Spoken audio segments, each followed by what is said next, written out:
किसी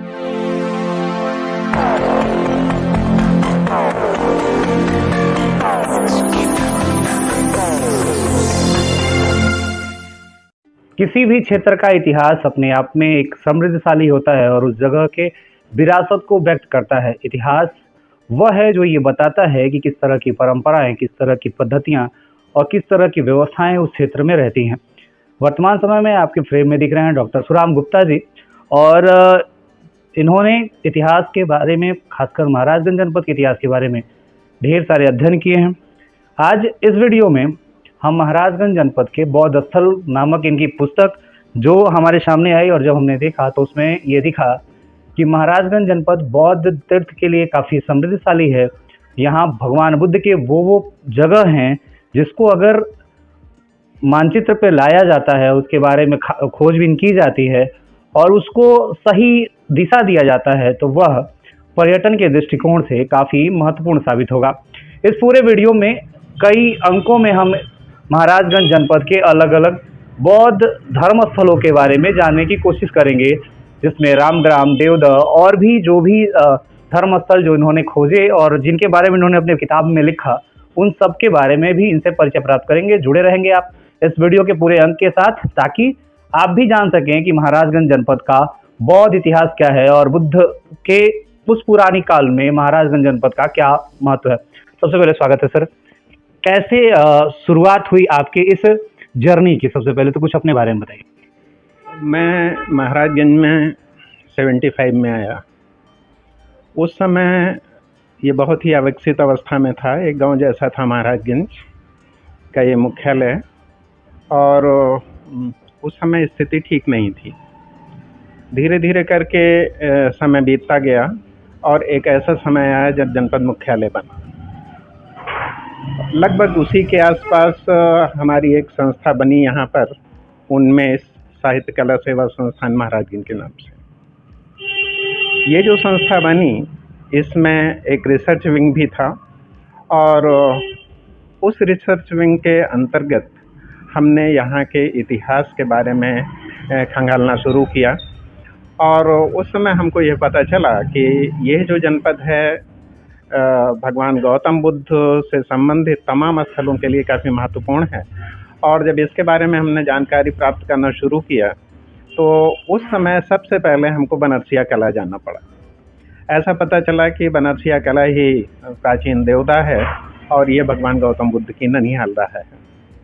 जब मैं वहाँ पर पहुँचा तो वहाँ पर हमें कुछ ऐसे स्तूप और कुछ ऐसे टीले दिखाई दिए, और पुरातत्व विभाग की ओर से कुछ ऐसे हमको नोटिस बोर्ड दिखाई दिए, जिससे हमारा भी विश्वास पक्का हो गया कि वास्तव में ये भगवान गौतम बुद्ध की ननिहाल ही है। और जब हमें ऐसा लगा तो हमने उसके ऊपर कार्य करना शुरू किया।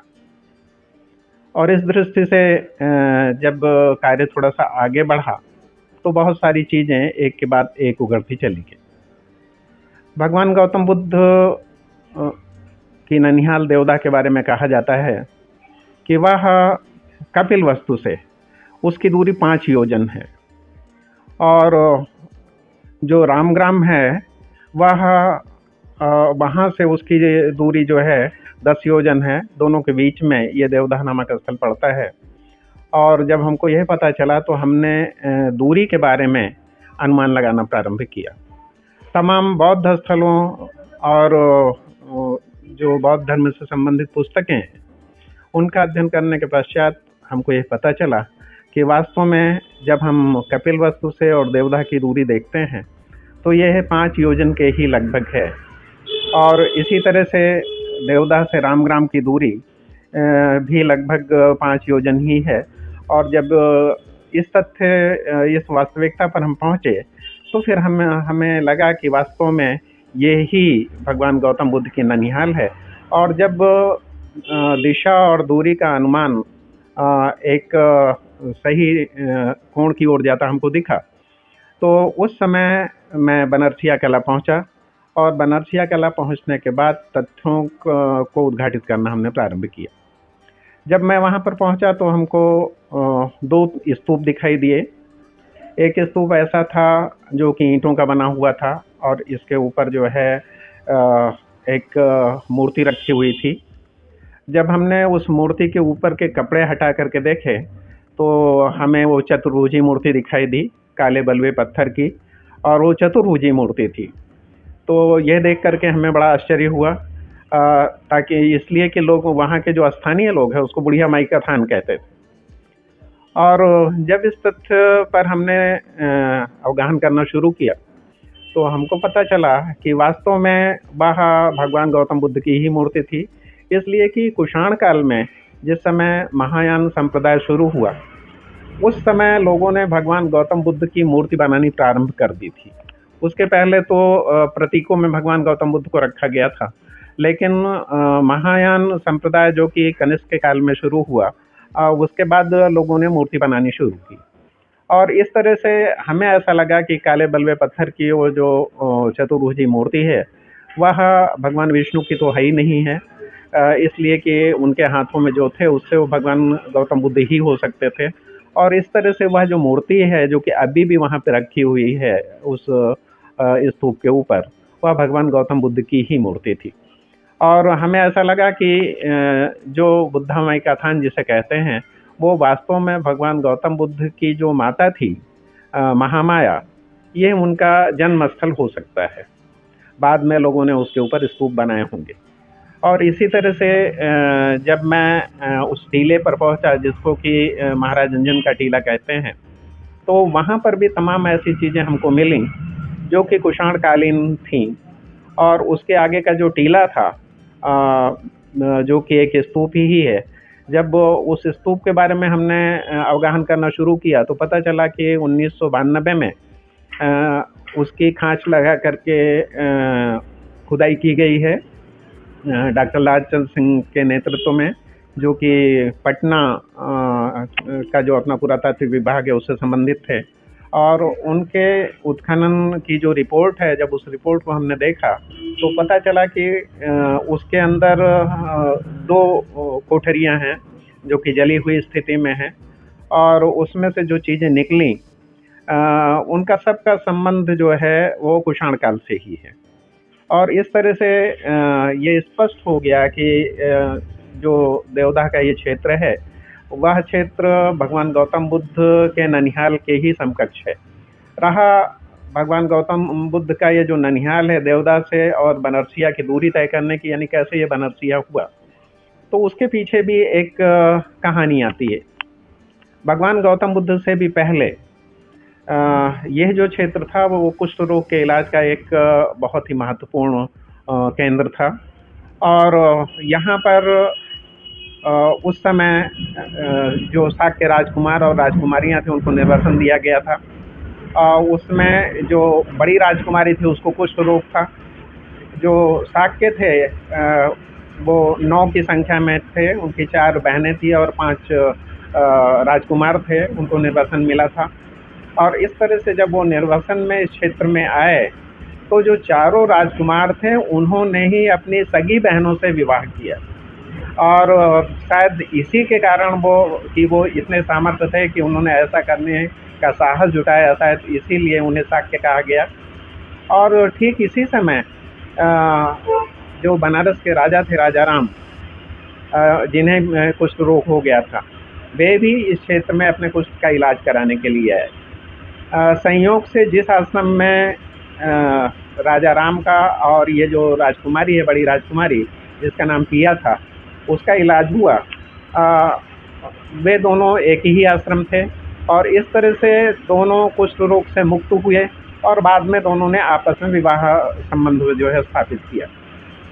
जब काशी के राजकुमारों को पता चला कि हमारे जो पिता हैं वे कुष्ठ से मुक्त हो गए हैं, वे उनको लेने के लिए इस क्षेत्र में आए। लेकिन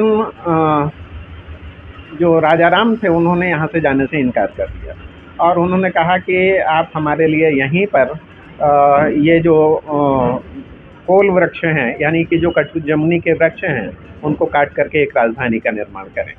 और बाद में राजकुमारों ने ऐसा ही किया। और इस तरह से जो राजा राम हैं वो कोलीय वंश के संस्थापक हुए। और बाद में राजा राम और प्रिया के माध्यम से 16 जुड़वी संतानें उनको प्राप्त हुई, जो कि आगे चल कर के कोलीय वंश को आगे बढ़ाने में सहायक हुए। तो इस तरह से राजा राम जो कि बनारस के थे और वे यहाँ पर कुष्ठ रोग का इलाज कराने के लिए आए थे और वे कुष्ठ से मुक्त हुए। बाद में पिया के साथ उनका विवाह संबंध हुआ, 16 जोड़ी संतानें हुई और इस तरह से कोलीय वंश की स्थापना हुई। कोलियों की विशेषता ये थी कि केवल कोलीय और शाक्यों के बीच केवल जो रोहिणी नदी थी, जिसको उस समय रोहिणी नदी कहा जाता था, केवल यही उन दोनों के बीच में थी। पूरब की तरफ कोलीय थे, कोलियों का साम्राज्य था और पश्चिम की तरफ शाक्य थे।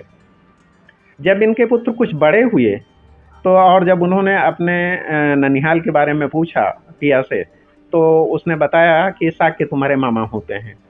और इस तरह से जो ये कोलीय राजकुमार थे वो कोलीय राजकुमार शाक्य जनपद में पहुँचे और उनमें से कईयों का विवाह संबंध शाक्य जनपद के बीच में हुआ।